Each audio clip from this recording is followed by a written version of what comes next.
Hey guys, it's Chris Mincola, the Mincola Group with West USA Realty, and I'm going to jump right into our weekly housing update. A couple of quick notes here. We have seen. I'm going to get into all the Fed stuff, all the fun stuff, and why it seems like shouldn't rates be dropping more than they are. Um, I'm also going to get into the best time to buy a home and the best week and days actually out of the whole year to buy a home. May surprise some people, but keep in mind that everything is in fluctuation, right? Everything is kind of in a shift right now. So let's talk about some of the numbers here. Pull over some info here, and I'll be sharing my screen here with you in a second. But basically, we're looking at about a 57% increase in active inventory, in particular from the 300 to $350,000 range. We saw an increase of 18% just last month. It's kind of unusual for this time of year for August, and since we're kind of looking at data from the last few weeks, which typically doesn't see such a spike in September. We'll kind of take a look at whether that increase should concern buyers or sellers. The demand hasn't significantly increased yet, despite the lower mortgage rates. Because remember, we were all the way at 8%. Now, just when you look at the average across the country, that's sitting in the low sixes, and we're going to see rates, over time go a little bit lower than that, which I'll talk more about. But remember that Fed's fund rate that you hear about on TV and stuff isn't a direct correlation with mortgage rates, and usually the bond market's ahead of that, which I'll talk more about in a second. But the added supply offers, more obviously choices for home buyers, which is great. Most of this is actually seen in the West Phoenix and Glendale area. So just to kind of give you a quick idea on that, but we typically have a seasonal flow of things where a lot of homes will come on the market usually earlier in the year. We're kind of seeing a flip flop, on that. And the local Cromford report people here that we usually like to follow, they don't really have necessarily any big insights into that. I personally think, we have a lot of people who did some investing, want to get their money out of it. That's kind of what I'm seeing anecdotally anyway, especially in those price points that they were renting their properties out for. And if you hear a little bit of noise or humming in the back, I apologize. My AC went out, so I've got a unit in the room right now till it gets replaced here in a couple days. I had to get a brand new unit, so good and bad. Got to get a brand new unit. It'd be a whole nother deal I'm going to do on what to know that's coming up with AC units and chemicals. I'll be doing that soon. Another video I'll be doing soon, and also what to know about home warranties. So there's been some changes in both things, so I'll talk about that more here in another upcoming video. But anyway, for buyers waiting for mortgage rates to drop, it's important to kind of get the idea that it's already happened. So what the Fed does is not a direct correlation with mortgage rates. What the Fed tracks is PCE inflation. So when you hear CPI a lot thrown around on TV, that they're looking at PCE, and they're really looking at labor over inflation with the models they're using right now, which is kind of an older, slower model. But they've gotten to where they like what's going on, but the bond market is typically always going to be ahead of the Federal Reserve when it comes to the lower mortgage rates that we're seeing. Okay. So all this has been priced in already. It's already been baked in. So I'll get more into detail here in a minute on what all that means and why we might even saw like a slight uptick after they lowered the rates. Because everybody's like, what is going on here? Why is this happening? It doesn't make any sense. Remember, we were at 8. We were at 8, and it follows the 10-year treasury. Okay, 8% mortgage rates across the country. That was kind of the peak, right around 8. was the average. And then, that follows a 10-year treasury. And that was from 5 points on the 10-year treasury. So that was a 3-point spread between those two. So let's take a look. We'll take a look at where we are on all that, because the spreads are getting better. They have been getting better over time. And that means we're going to have lower overall rates no matter what. And the bond market is just ahead on what's going on in the economy. So it also, keep in mind, the Fed does look at and track new home sales a little bit, and new home starts, I should say, and permits, but they don't really track, and their mandate isn't on housing, resale housing. Okay, they're not really tracking that. So I'll get more into it here in a second. But foreclosures in Arizona, we saw a slight uptick, but the overall numbers are super low compared to past highs. We're going to keep an eye on it, but I'll show you in a minute. It doesn't make a dent in anything.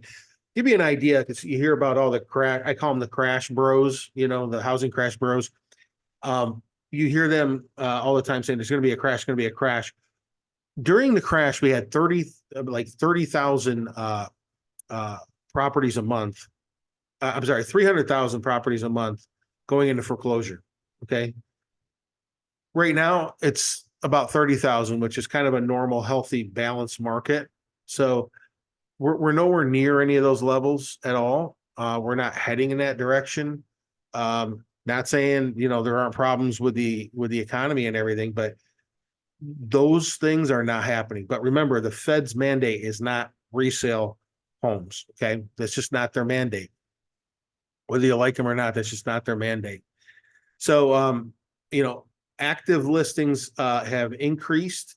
So we've got a little bit more of a balanced market happening right now, and even more maybe an advantage to buyers. We also have more choices for buyers. And demand on secondary homes, there's been a significant drop in that in our market. And second homes applications hit an 8-year low, attributed to cash purchases and a shift back to in-office work. Okay, so those are kind of the indicators we're looking at there from those data points.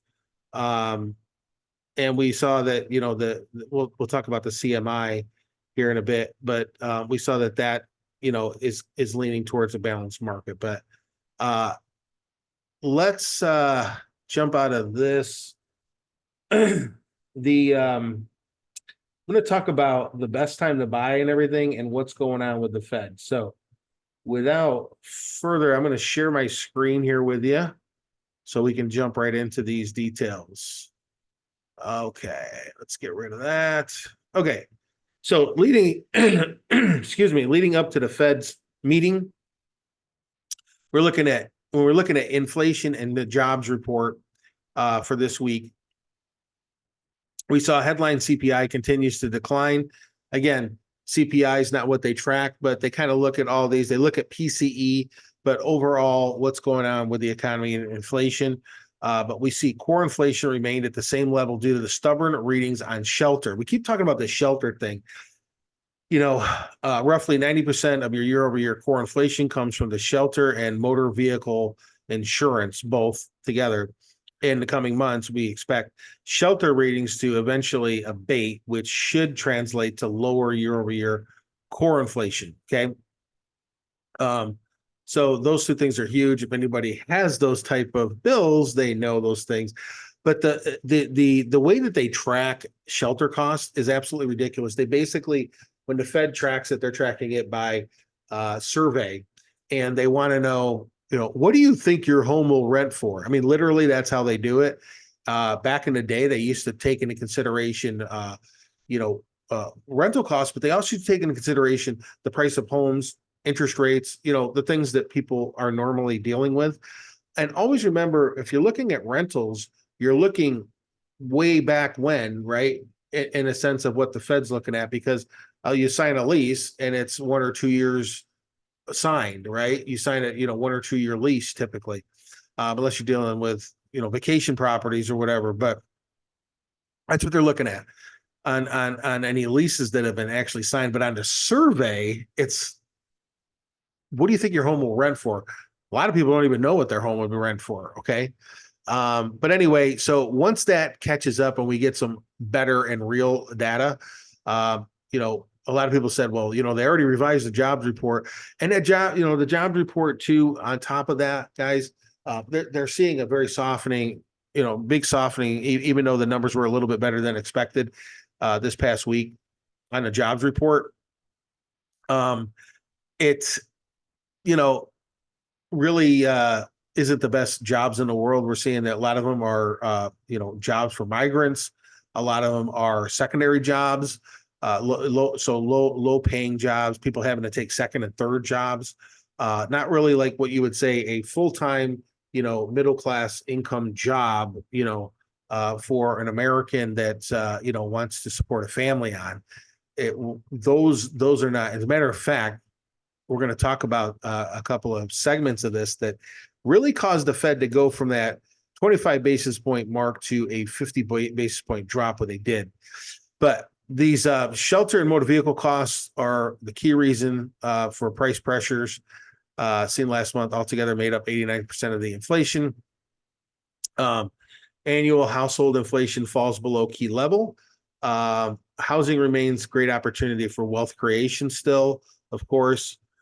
Continued jobless claims top 1.8 million for 14 straight weeks. Okay. But we saw a little less than expected this week on that. I will say some of the ideas now, going back to the debate real quick, I just want to kind of sideline here. A lot of people have picked apart that debate. Now, Trump didn't talk at all about housing at the debate, really. But he did say in other statements that he wants to open up government lands, and give less regulation and open up government lands and provide better supply chains in order to pick up the supply of homes, which will directly deal with cost, stability or affordability. Okay. Bring down cost. Whenever you have more supply, you have, a better cost for the consumer. When it's harder to find something, when there's less supply of something, remember the toilet paper during COVID? You pay more, and the prices go up. So inflation, too many dollars chasing too few goods. They keep printing that funny money, yes, some of it has to do with supply lines. People say, yeah, but Chris, energy sector and, wheat and things like that with Ukraine war. Yeah, some of that has an effect, maybe like a 10% effect or whatever. But the biggest impact is the infusion by the government of dollars into the system, printing new dollars, putting it into the system. And those, too many dollars chasing too few goods creates inflation. There are other factors, sure, but not anything compared to that. Okay. So bottom line is Fed seeing a softening, overall softening jobs report. Now, even though this was better than expected, this jobs report that we got on Friday, because remember, labor over inflation. Inflation's important, but they're looking at, because they're trying to cut down inflation, of course, but they're looking at labor because they knew if they could, in their minds, not that we want anybody to lose their jobs, but what their model they're using is if unemployment goes up, we've done what we're supposed to do, and we see in overall inflation year over year go down. So they're in their mind, they're doing what they're supposed to do. Their mandate for the things in the economy that they can control. Okay. PCE, inflation. Okay. Those indicators. So without getting too far down that rabbit hole, before it broke, before they completely break it, they're like, okay, we're changing our policy now. We're going to be a little bit more dovish on this. They saw that, up until now, permits had slowed for new housing. Okay. They saw that we were, Home Depot and Lowe's were sounding the alarm like, hey guys, we're seeing we're seeing sales go down. What does that mean? Well, before every recession, we see unemployment in the construction sector start to happen. Okay, we already saw indicators of that. We also saw manufacturing go down. That's also another indicator before a recession. And we had the SOM rule that we talked about a few times in past podcasts. So all those things together, even though the builder's confidence this week has started to pick up because of what's happening in the bond market, because of what the Fed is saying and doing, and everything that's that we see happening with the economy. And again, I'm not saying the economy is great by any standpoint. Matter of fact, they're saying, yes, we know it's slowed, but there are a couple indicators that there's a little bit more confidence in these sectors, but we have to keep it going. We can't just destroy it. We have to keep it going. Okay. So at this point, that's why they went with the 50 basis points rather than a 25 basis points drop. The bond market has been way ahead of the Fed as always, taking us down without any rate cuts, down from 8 to basically 6. Okay. We're not going to see anything really happen in the resale sector for a good sustained period of time, or builders' confidence go way up until we're sub 6. And some would make the argument of even sub 5, but we have to have a sustained period of time where we're like, 4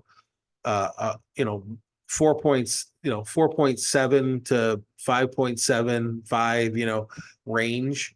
Typically, like even more before the pandemic, we were at 4 to 5% range, during that period of time, those 4 years, except for or 3 years, except when COVID hit. Then it dropped even more, right? We had a pandemic, so economy goes bad, they shut down the economy goes bad, things slow up, rates go down even more. So that's why we had the super low rates. It would take something that catastrophic to bring the rates that low. So I guess my point is, guys, if you're thinking the rates are going to go lower, to get to neutral, the Fed would have to lower rates by 50 basis points, basically 3 or 4 more times. Okay. Or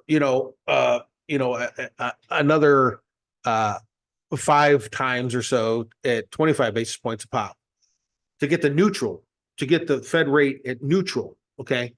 So that shows you how low we were back then. And the splits are getting better, but they're not quite where we want to see them yet between the 10-year treasury and everything. So, they did go ahead and do this, but everybody's like, well, why did mortgage rates, not go down more than they have? Today they went down a little bit, but right after the Fed thing, they went up a little bit by, slightly, not just like, what was it?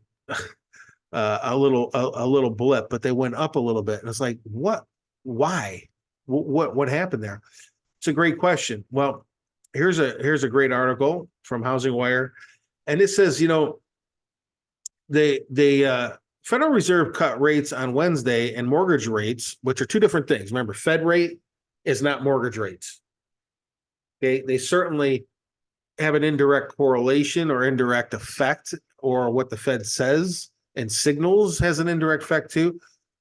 But it's the bond market. The bond market is what really is controlling that 10-year treasury, 2-year, 10-year, mainly the 10-year treasury is what affects the mortgage rate. So what happened? The answer lies in the bond market.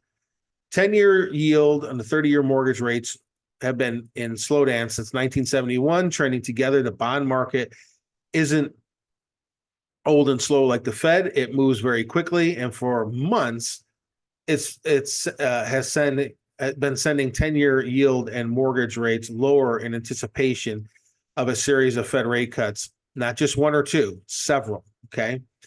As we talked about before, several months of the Housing Wire Daily Podcast, the key to understanding mortgage rates is to focus on labor and economic data, not rate cuts. So the 10-year got as low as 3.6% yesterday. Okay. Let's see where we are today. We are at 3.741. But then housing start data came out. housing start beat estimates, and the single family permits data showed they are growing again. Okay, single family permits for new housing. Okay, that's a good indicator for the economy. So it's been super low, now it's going back up. 10-year yield was already higher before the Fed announcement. The growth of housing permits is a good sign for economic expansion, and falling mortgage rates since June have helped push the data line. We have not had this conversion of mortgage rates. We're still in the range of 7.5 to 8% today. The bond market got ahead of the Fed, pushing the bond yields lower, which already made the difference. So now what? Today's jobless claims came in better than expected. Okay, so people losing their jobs, they come in better than expected, sending yields higher again. Okay, because remember we said if the unemployment rate goes up, okay, and the jobs data, gets worse, then we're going to see rates definitely go down again. But sends yields higher, which looks perfectly normal. The bond market is so far ahead of the Fed because the bond market got way ahead of the Fed, and so we're seeing those mortgage rates go down, and now we're seeing some of the economic data bounce back. But it got to the point of almost breaking things, right? But luckily, the bond market got ahead of it, and here we are. So now we're trending. We're going to be on a trend back up in some of these sectors. Obviously, there's always going to be some volatility, but we're going to see things get better overall in the economy. So they did what they, in other words, they did what they set out to do without completely going into a recession. They got to the point of, we're going to start seeing people get laid off in manufacturing and construction. Lowe's and Home Depot, right? And these other economic factors of inflation and everything. So, and the jobless claim. So if you're confused about why rates went up, remember the bond market gets ahead of the Fed and listens to, we've been discussing for this for months. The labor market has been softer with the data's internal since the end of 2023, and the Fed is only now worried about a risk to labor. So in other words, they tamed inflation. Okay. Whoops, sorry about that. They tamed inflation. Okay. And now we're at a point where they're like, okay, if we go any further, we're going to really break this. We're going to go into a recession. So, okay, we're good. We got to keep this thing moving. You got to, permits are going to go up and all that. Great. Labor market has been softer with the data's internal since the end of 2023, which the Fed is only now worried about risk to labor. This means that they need to play catch up to the market pricing in the bond market. Okay, so the 10-year yield is currently at 3.7 up from yesterday's lows and slightly higher from the close. For mortgage rates to go lower, we need to see three things. Okay, here are the three things we need to see. Mortgage spreads get better. Okay, 10-year yield, between the 10-year yield, okay, and the mortgage rate. Okay, so we're at 3.741 today. Just using this as an example, 6.15. What's that spread? Well, it should be, if we were in a normal market, this would be at 5.7. This would be at 5.7. Okay, right around 5.74 or whatever, or better. Okay, because it's usually going to be 175 or 200 points difference between the 10-year and the mortgage rate, 30-year mortgage. Okay, so we would be, like I said, we would be at 5.74 or 5.5 in mortgage rates for the national average. Now, again, mortgage broker, you're always going to do better than these. You're going to get better pricing and fees and all that. We always talk about that. You can get buy down rates right now from sellers and builders. That's going to go away as rates trend down, as mortgage rates trend down over time. How much we're going to see the rest of the year? Probably about another 50 basis points before the end of the year. Okay. That's what's baked in right now. We're not going to see mortgage rates fall too much, but the Fed will lower their Fed's fund rate another 50 basis points. Okay. Most of that's already baked into the mortgage rate, though. That 50 basis point addition that they're going to do. But keep in mind that as these rates trend down and we start getting after the holidays and into spring, it's going to start, being a buying frenzy. Now, I will say this, nobody moves unless they have to or really want to. Okay. So are people sitting there there are some people sitting there waiting for mortgage rates to come down.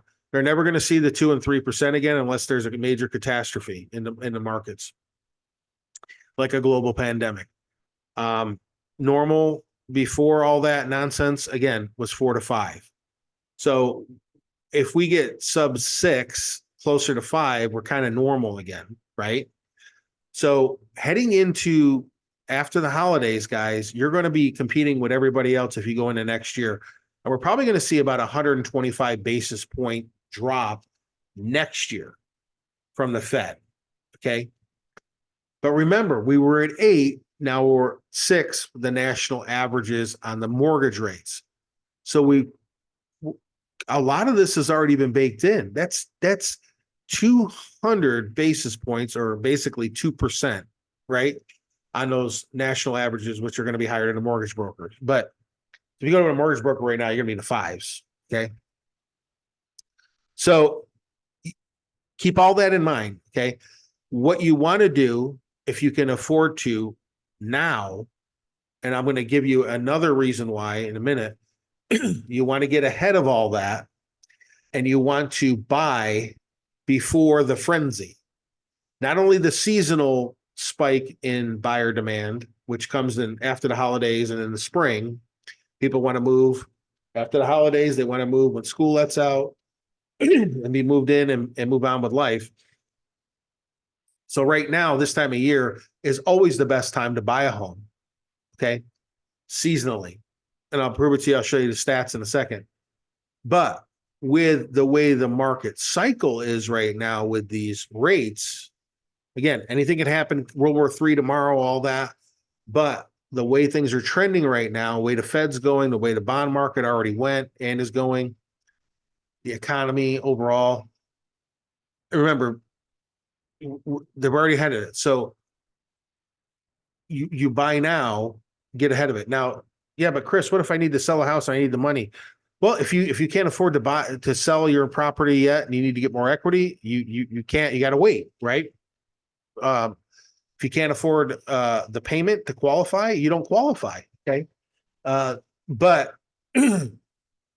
people normally move because they need a bigger house because they got more kids or a job transfer or a family, whatever. People just aren't sitting there all day like looking at mortgage rates like I do. Okay. So, but that's kind of my point. People move because of an event or something going on in their lives. So if people have to move, they're going to move.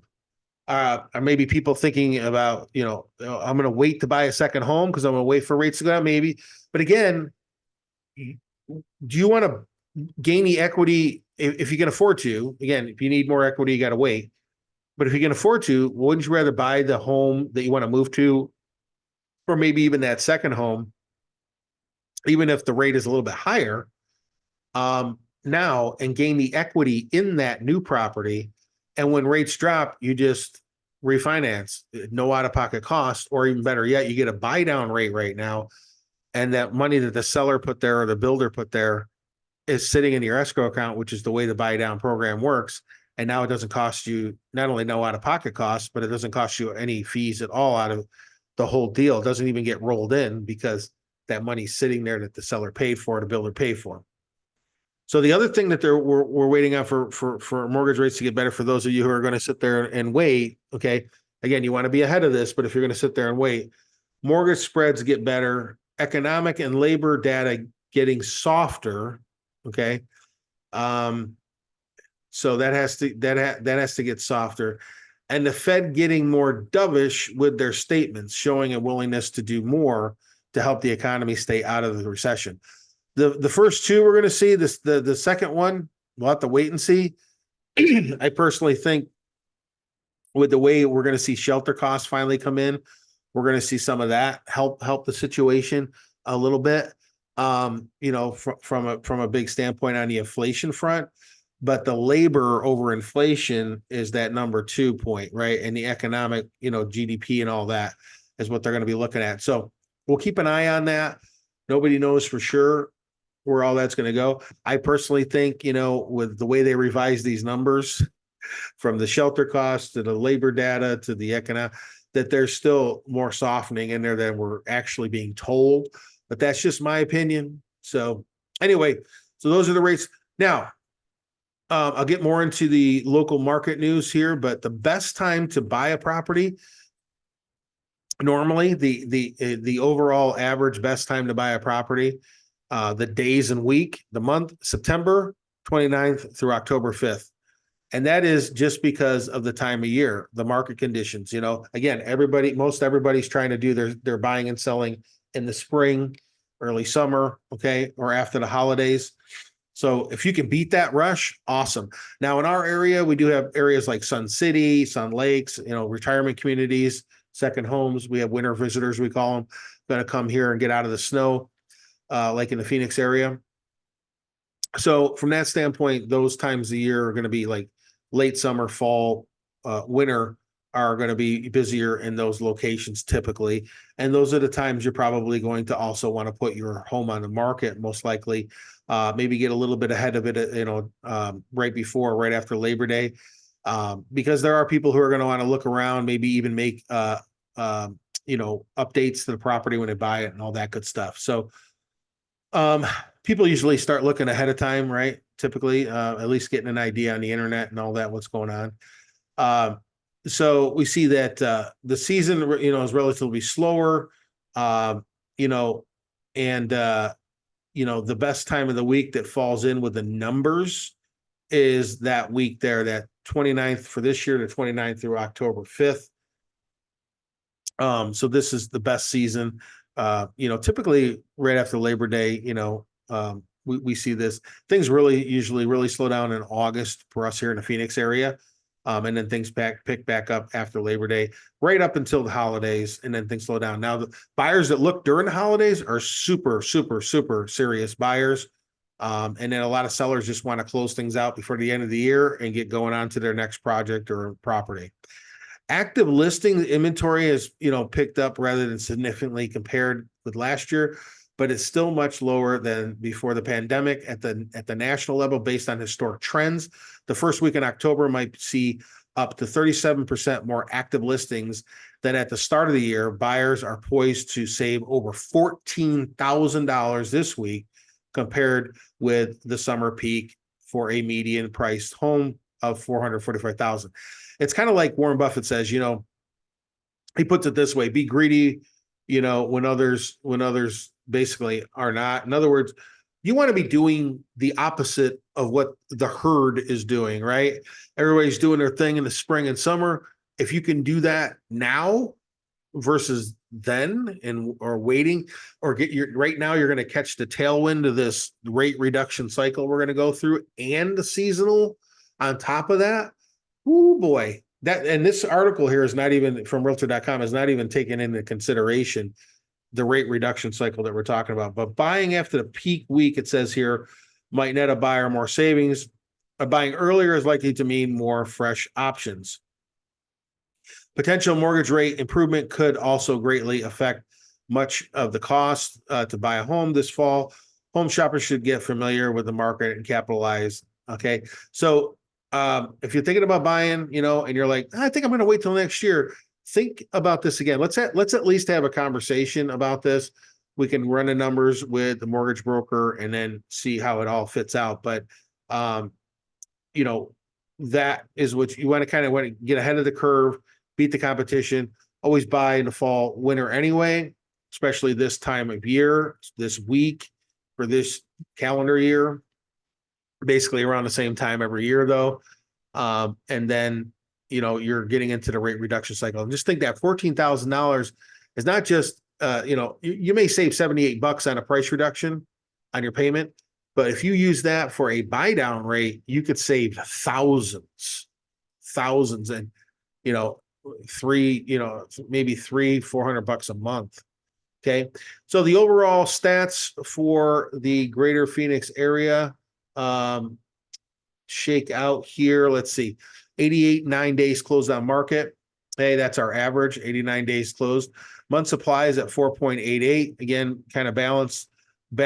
Absorption rate is at a little over 20. So kind of normal. Again, like a normal market. Average list price 823. Average sales price is 586. That's been kind of fluctuating around. A lot of that has to do with what's coming in by the numbers, and the majority of those numbers are coming in,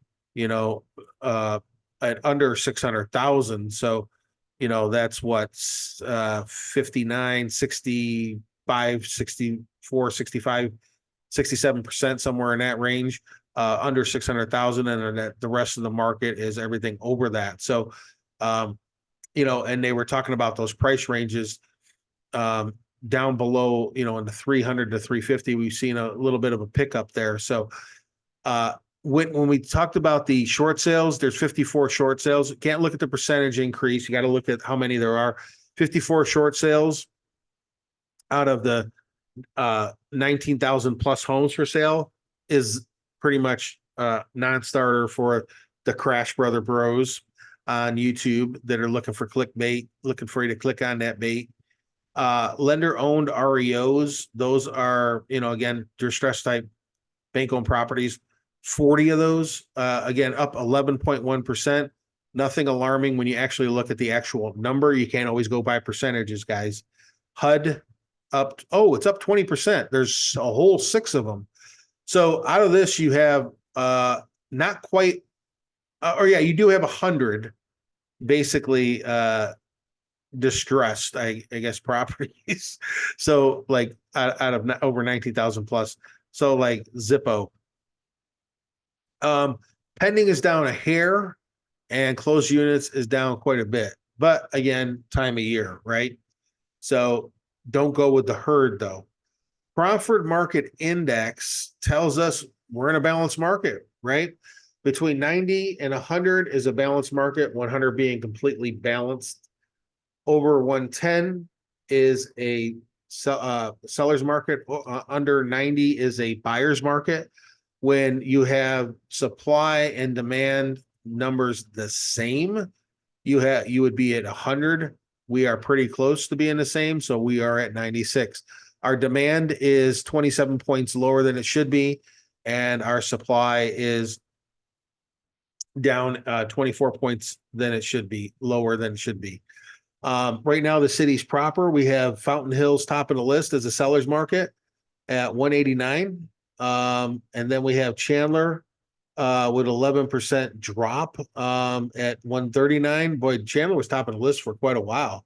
I don't know if you guys remember that, but we see that one of the other things I wanted to mention in Powell, when they were questioning Jerome Powell, I don't know if you guys, most people don't watch that stuff, kind of nerd out on this stuff, but when they were asking him about, how do you think this will affect the housing market, and how will we get through this with the rates and everything? It was like, okay, well, first of all, he's not a housing person. Okay. He's not a housing guy. Second, she was asking him about the CPI report and how all this was going to affect housing.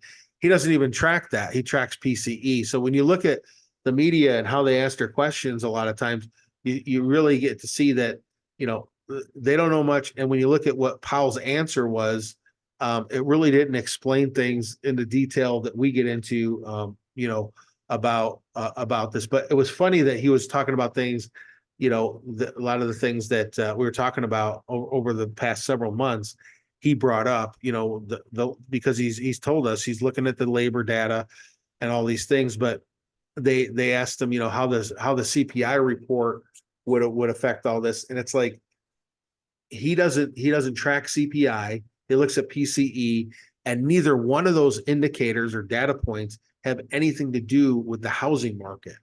So he didn't even say that to the person that asked the question, but I don't know. I just thought it was funny. Anyway, so we as far as by the way, as far as applications, before this cycle, we had 14 bad reports. I wanted to mention this to you.